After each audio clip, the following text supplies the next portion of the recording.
Black hole, ये नाम सुनते ही दिमाग में क्या आता है? एक बहुत बड़ा सा सब कुछ निगल जाने वाला राक्षस, है ना? पर क्या ये सच है? चलिए आज इसी ब्रह्मांड के रहस्य को सुलझाते हैं। अक्सर फिल्मों में तो यही दिखाया जाता है कि ब्लैक होल एक भूखी शिकारी जैसा है।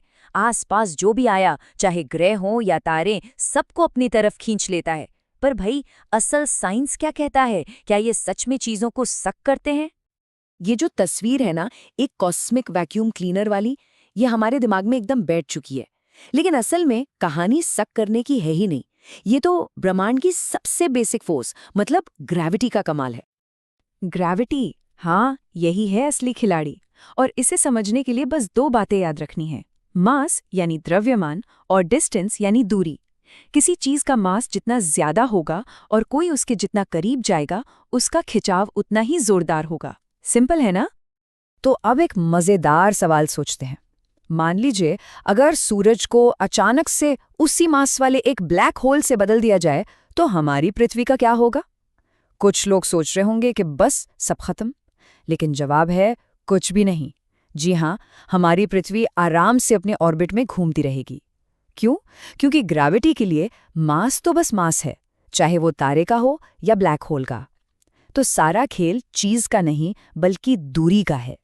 तो मतलब ये हुआ कि जब तक एक सेफ डिस्टेंस बना हुआ है, तब तक ब्लैक होल के चारों तरफ चक्कर लगाना भी बिल्कुल वैसा ही है जैसे किसी दूसरे ग्रह या तारे का चक्कर लगाना।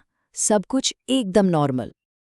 लेकिन खेल तब बदलता है जब कोई बहुत ज्यादा करीब जाने की हिम्मत कर ले। तब वो एक ऐसी लाइन पर पहुंच जाता है जहां से वापस आना मुमकिन ही नहीं है। और इसी लाइन को कहते हैं इवेंट होराइजन। इसे समझ लीजिए ब्रह्मांड का वन वे गेट। एक बार इसे पार कर लिया तो कोई वापसी नहीं। यहां से बचने के लिए रोशनी की रफ्तार से भी तेज भागना होगा, और जैसा कि हम सब जानते हैं, फिजिक्स में ये तो इम्पॉसिबल है।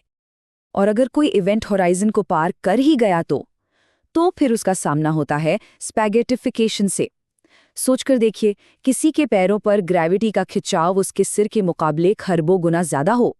ये खिंचाव उसे किसी नूडल की तरह लंबा खींच देगा। सच में। तो अब समझ आ रहा है कि ये हॉलीवुड की कहानियों से कितना अलग है।